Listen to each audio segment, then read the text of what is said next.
Hello les hackers. Alors, je vous fais cette vidéo pour vous parler du cas qui va forcément vous arriver à un moment, c'est que effectivement vous atteignez un plateau et vous n'arrivez plus à perdre du poids, malgré les entraînements, malgré le fait que vous suivez la diète. Il y a quelque chose en fait qui fait que vous ne perdez pas de poids. Alors, déjà, il ne faut pas dramatiser, c'est assez simple déjà à comprendre, c'est que métaboliquement, si vous ne perdez pas de poids, c'est que vous êtes en fait à l'équilibre. D'accord, on appelle ça l'état d'homéostasis. Vous rentrez assez de calories, vous dépensez le même nombre de calories, et donc du coup, en fait, vous êtes à zéro. D'accord. Donc en réalité, cette situation-là, elle est idéale. Ça peut vous paraître contre-intuitif, mais en fait, cette situation-là, elle est, par exemple pour moi, elle est presque rêvée parce que en gros, ça veut dire que si vous avez bien suivi la diète, que vous mangez souvent à peu près les 4-5 menus qui tournent dans la semaine, que vous avez vos activités physiques, ça veut dire que là, vous avez le setup parfait pour connaître votre état à l'équilibre. Donc en gros, par rapport à la quantité ou les choses que vous mangez à l'heure actuelle, ben, en fait, il suffira de le changer. D'accord. Pourquoi? Parce que vous êtes arrivé à l'équilibre. Donc ça, c'est très bien. Donc déjà, ce qu'il faut faire concrètement, noter tout ce que vous mangez. Donc ce que vous pouvez faire maintenant, c'est être plus précis. Donc utiliser MyFitnessPal. C'est une application de compteur de calories que j'utilise avec tous mes clients. Ça va vous permettre aussi de rester en relation avec moi si vous m'ajoutez en ami et moi je pourrais checker. Donc pendant une semaine, notez tout ce que vous mangez sur MyFitnessPal. Vraiment essayer d'être précis sur le grammage, donc là du coup je pense qu'il faut passer à la vitesse supérieure, vous achetez une petite balance de table, ça coûte 10 euros sur Amazon, et vous commencez à peser. Surtout, nous, on veut surtout peser les carbohydrates, d'accord. Pourquoi? Parce qu'en fait, les carbohydrates, en fait, des fois, ben voilà, quand vous êtes avec la main, des fois, c'est un petit peu, il manque peut-être 50, 30 grammes, et effectivement, ajouter au jour le jour, repas après repas, ben, ça peut faire plus ou moins que ce qu'on pensait. Donc, du coup, commencez à mesurer bien les carbs, mesurer les protéines, les légumes verts, moi je les pèse jamais, d'accord. Mais voilà, commencez à bien rentrer tout sur MyFitnessPal et voyez du coup combien vous mangez réellement de calories par jour, d'accord.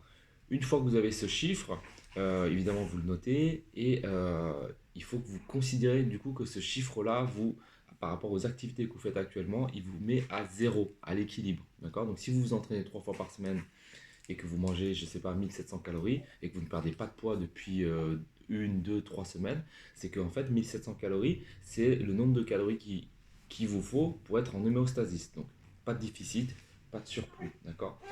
Donc à partir de là, maintenant ce qu'il faut faire, c'est qu'il faut créer entre guillemets un déficit. Alors moi ce que je vous conseille déjà de une, la règle d'or, la règle de base, ne descendez jamais en dessous de 1500 calories, d'accord.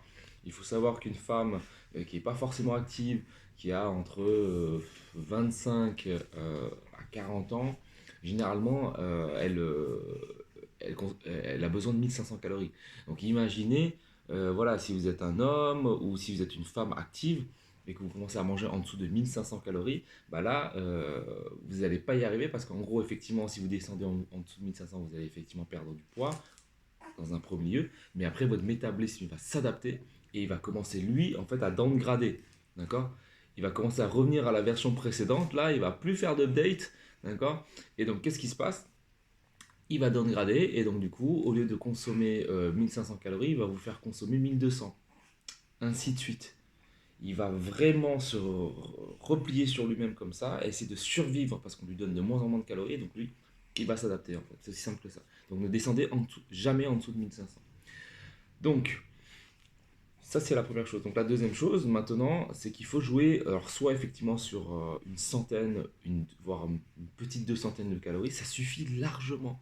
Si vous êtes en déficit de 100-200 calories par jour, à la fin de la semaine, c'est énorme. Ça vous fait, si vous prenez 200, ça vous fait 200 fois 7, ça fait 1400 calories. Accumulées par semaine comme ça vous fait perdre largement du poids. Ok. Donc soit effectivement vous baissez un petit peu les calories si par exemple vous étiez à 1900, quand vous vous rendez compte que vous mangez 1900 et que du coup effectivement c'était peut-être un petit peu beaucoup, ben vous descendez peut-être de 100 calories la première semaine, ensuite de 200 la semaine suivante, entre guillemets ainsi de suite, mais jamais descendre en dessous de 1500. Et sinon, alors moi, ce que je préférerais, évidemment, c'est un peu chacun en cas par cas, mais considérer que du coup, peut-être que les entraînements, ils ne sont pas assez intensifs. Récupérer peut-être un peu moins que d'habitude, au lieu de 1 minute et demie ou 1 minute, récupérer peut-être plutôt 45 secondes, histoire de transpirer un peu plus. Au niveau des charges, peut-être que vous vous challengez pas assez, d'accord. Et puis après, tout simplement, considérez votre régularité à l'entraînement. Est-ce que vous faites vraiment les 3 séances que je vous demande de faire par semaine? Vous pouvez aussi, et ça c'est ce que je vous préconise vraiment, augmenter votre NEAT, d'accord, votre capacité à brûler des calories en fait de manière naturelle. Faire le ménage, faire les courses, aller au travail en marchant, peut-être en vélo, monter les marches de l'escalier ou de prendre l'ascenseur. Toutes ces petites choses accumulées, ça vous fait brûler beaucoup de calories en fait au naturel, en dehors du fait de faire des entraînements à la maison ou d'aller à la salle de sport. Donc il faut considérer ça. Il faut aussi augmenter votre dépense calorique journalière en étant plus actif. D'accord. Et puis après, les choses vont bouger. D'accord. Et si vraiment, vraiment, après avoir appliqué tout ça, vous ne perdez toujours pas de poids, là, dans ce cas-là, il faut aller un peu plus loin, il faut aller chercher en fait un petit peu dans tout ce qui est physio, voir effectivement si vous n'avez pas un problème hormonal, un problème de thyroïde, et que du coup, bah, effectivement, bah, quand vous dormez, vous ne brûlez pas assez d'énergie parce que votre corps il fait toujours que de conserver son énergie pour des problèmes hormonaux. Pareil, quand vous êtes au repos, ben, vous brûlez pas assez, ou effectivement, ben, quand vous mangez, l'insuline elle monte trop vite, etc. Dans ce cas-là, il faut aller chez un spécialiste, un médecin, et du coup voir si effectivement il n'y a pas un problème hormonal. Ok. Voilà, donc revenez vers moi ceux qui sont dans ce cas-là, et on travaillera ensemble pour hacker votre body. Allez,